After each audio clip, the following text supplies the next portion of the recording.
안녕하세요. 지금부터 원예기능사 관연도 기출문제 1과목 해설 강의를 진행하겠습니다. 더 많은 기출문제와 강의는 에듀 채널에서 확인하세요. 첫 번째 문제는 촉성재배 오이의 생리장애에 관한 문제입니다. 촉성재배 오이에서 마디가 극히 짧아지고 새잎과 꽃 등이 생장점 주변에 밀집되어 생육이 정지되는 순머지 증상이 나타나는 원인에 해당하는 것은 무엇일까요? 정답은 4번 저온장애입니다. 순머지 증상은 저온장애로 인해 발생합니다. 마디가 극히 짧아지고 새잎과 꽃이 생장점 주변에 밀집되어 생육이 정지되는 현상으로 저온 환경에서 오이의 생리적 장애가 나타나는 대표적인 증상입니다. 촉성 재배 시 적정 온도 관리가 필수적이며 특히 야간 온도가 지나치게 낮아지지 않도록 주의해야 합니다. 두 번째 문제는 시설하우스 완전 제어형의 개선 방향에 관한 문제입니다. 시설하우스 완전 제어형의 개선 방향으로 적당하지 않은 것은 무엇일까요? 정답은 4번 비효율적인 램프 개발입니다. 시설하우스 완전 제어형의 개선 방향은 건설비 절감, 운전비용 최소화, 전력비 절감 등 효율성 향상이 목표입니다. 비효율적인 램프 개발은 오히려 역행하는 방향이므로 적당하지 않습니다. 효율적인 LED 조명 기술 개발이 에너지 절감을 위해 필요하며 전체적인 시스템의 효율성을 높이는 것이 중요합니다. 세 번째 문제는 시설 내 냉방 방법에 관한 문제입니다. 지름 0.05mm의 세무가 시설 내로 유입되면 순간적으로 기화가 일어나 실내 공기를 냉각시키는 방법은 무엇일까요? 정답은 3번 팬 앤드 포그 방법입니다. 미세 수분인 포그가 시설 내로 유입되면 순간적인 기화로 실내 공기를 냉각시킵니다. 팬 앤드 포그 방법은 고압으로 미세한 수분을 분무하여 공기 중에 분산시켜 증발, 냉각 효과를 극대화하는 냉방 방식입니다. 여름철 고온기 시설 내 온도를 낮추는데 효과적인 방법으로 활용됩니다. 네 번째 문제는 식물 공장 내 재배상의 종류에 관한 문제입니다. 제시된 그림의 재배상은 어떤 형태에 해당할까요? 정답은 2번 입체이동식입니다. 입체이동식 재배상은 식물 공장 내에서 공간 활용을 극대화하고 작업 효율을 높이기 위해 재배상을 입체적으로 배치하고 이동 가능하게 설계한 시스템입니다. 자동화된 식물 생산에 효과적이며 제한된 공간에서 최대한의 생산량을 확보할 수 있는 장점이 있습니다. 다섯 번째 문제는 시설 피복자재의 광투과율에 관한 문제입니다. 가시광선 투과율이 가장 높은 시설의 피복자재는 무엇일까요? 정답은 2번 유리입니다. 유리는 가시광선 투과율이 약 90% 이상으로 가장 높은 시설 피복자재입니다. EVC, PVC, 폴리에틸렌 필름은 약 80에서 90% 정도의 투과율을 보이지만 유리가 가장 우수한 광투과 특성을 가지고 있어 고급 온실에 주로 사용됩니다. 다만 초기 설치 비용이 높고 파손 위험이 있다는 단점이 있습니다. 여섯 번째 문제는 이산화탄소 시용에 관한 문제입니다. 일반적인 시설 내 이산화탄소의 시용과 그 효과로 옳지 않은 것은 무엇일까요? 정답은 4번 발화 직후의 어린 식물의 효과가 크다입니다. 이산화탄소 시용은 광합성이 활발한 성장기 식물에 효과적이며 발화 직후의 어린 식물은 광합성 능력이 미약하여 효과가 크지 않습니다. 적정 농도는 1000에서 1500ppm이며 해가 뜬 후 2에서 3시간 시비하고 광도와 온도가 낮을 때는 시비량을 줄이는 것이 적절합니다. 일곱 번째 문제는 육묘 온실의 시설에 관한 문제입니다. 육묘 온실의 시설이 아닌 것은 무엇일까요? 정답은 2번 수학시설입니다. 육묘 온실에는 벤치시설, 관수시설, 난방시설이 필수적이지만 수학시설은 해당되지 않습니다. 육묘는 모종을 기르는 과정이므로 수확은 본포에서 이루어지며 육묘 온실에서는 건강한 묘를 생산하는 것이 목적입니다. 적정한 환경 조절과 관리가 중요합니다. 여덟 번째 문제는 양액 재배 방식에 관한 문제입니다. 양액 재배 방식 중 뿌리에 가장 산소 공급이 양호한 것은 무엇일까요? 정답은 2번 분무수경입니다. 분무수경은 뿌리에 양액을 미스트 형태로 분무하여 공급하는 방식으로 뿌리가 공기 중에 노출되어 산소 공급이 가장 양호합니다. NFT, 배지경, 담액경에 비해 근권의 산소 농도가 높아 뿌리 발달에 유리한 재배 방식이지만 시설비가 많이 들고 관리가 까다로운 단점이 있습니다. 아홉 번째 문제는 양액 농도 단위 환산에 관한 문제입니다. 칼슘 184.5ppm을 me/L로 표시한 값으로 가장 적합한 것은 무엇일까요? 단, 칼슘의 원자량은 40.1입니다. 정답은 3번 9입니다. 칼슘 184.5ppm을 mE/L로 환산하는 공식은 ppm 곱하기 원자가를 원자량으로 나눈 값입니다. 칼슘의 원자가는 2, 원자량은 40.1이므로 184.5 곱하기 2를 40.1로 나누면 약 9.2, 즉 9mE/L입니다. 이는 양액농도 계산에서 중요한 환산 방법입니다. 10번째 문제는 염류 집적 방지 대책에 관한 문제입니다. 시설 토양의 염류 집적 방지를 위한 대책으로 적합하지 않은 것은 무엇일까요? 정답은 1번, 가급적이면 속효성 비료를 사용한다입니다.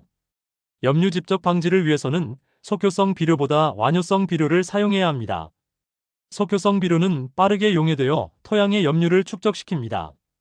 여름철 피복 제거로 자연강우에 노출시키기, 유기물 연용 회피, 수수나 옥수수 등의 흡비 작물 재배 등이 적절한 대책입니다. 11번째 문제는 토양 수분 측정 기구에 관한 문제입니다. 토양의 수분을 측정하는 기구는 무엇일까요? 정답은 1번, 텐시오미터입니다. 텐시오미터는 토양의 수분 장력, 즉 수분 포텐셜을 측정하는 기구로 토양 내 수분 상태를 정확하게 파악할 수 있습니다. 전기전도도계는 염류 농도, pH 메타는 산도, 습도계는 공기 중 습도를 측정하는 기구로 용도가 다릅니다. 적정한 관수 시기를 판단하는 데 유용합니다. 12번째 문제는 점토광물의 종류에 관한 문제입니다. 점토광물 중 규산층과 알루미나층이 1대1의 비율로 결합된 것으로 보통 고령토라고 불리는 것은 무엇일까요? 정답은 1번, 카올리나이트입니다. 카올리나이트는 규산층과 알루미나층이 1대1 비율로 결합된 점토광물로 고령토라고 불립니다. 일라이트, 몬모릴 로나이트, 버미큘라이트는 2대1형 점토광물로 구조가 다르며 카올리나이트는 팽창성이 낮고 안정적인 특성을 가지고 있어 도자기 제조 등에 사용됩니다. 13번째 문제는 양액 재배의 질소 비율에 관한 문제입니다. 양액 재배 중 무기양분의 공급원이 되는 거름의 종류인 질산태 질소와 암모늄태, 질소 비율로 가장 적당한 것은 무엇일까요? 정답은 4번 7대3입니다. 양액 재배에서 질산태 질소와 암모늄태 질소의 적정 비율은 7대3입니다. 질산태 질소가 많은 비율로 공급되어야 작물의 생육이 양호하며 암모늄태 질소가 과다하면 암모늄 독성이 발생할 수 있어 적절한 비율 유지가 중요합니다. 14번째 문제는 참외의 생리장애 예방에 관한 문제입니다. 참외의 속썩음과 즉 발효과를 예방할 수 있는 방법은 무엇일까요? 정답은 1번 석회시용입니다. 참외의 속썩음과는 칼슘 결핍으로 발생하는 생리장애입니다. 석회를 시용하여 칼슘을 공급하면 예방할 수 있습니다. 과실 내부 조직이 발효되어 속이 썩는 현상으로 적정한 칼슘 농도 유지와 균일한 수분 관리가 필요하며 연면 시비로 칼슘을 보충하는 것도 효과적입니다. 15번째 문제는 토양의 부피 조성에 관한 문제입니다. 보통 토양의 부피 조성에서 가장 적은 부분을 차지하는 것은 무엇일까요? 정답은 3번 유기물입니다. 토양의 부피 조성은 일반적으로 광물 45%, 공기 25%, 수분 25%, 유기물 5% 정도입니다. 유기물이 가장 적은 부분을 차지하지만 토양의 물리성, 화학성, 생물성 개선에 매우 중요한 역할을 하므로 지속적인 공급이 필요합니다. 16번째 문제는 종자의 저장 양분에 관한 문제입니다. 배추나 박과작물 종자의 저장 양분이 저장되는 곳은 어디일까요? 정답은 3번 배유입니다.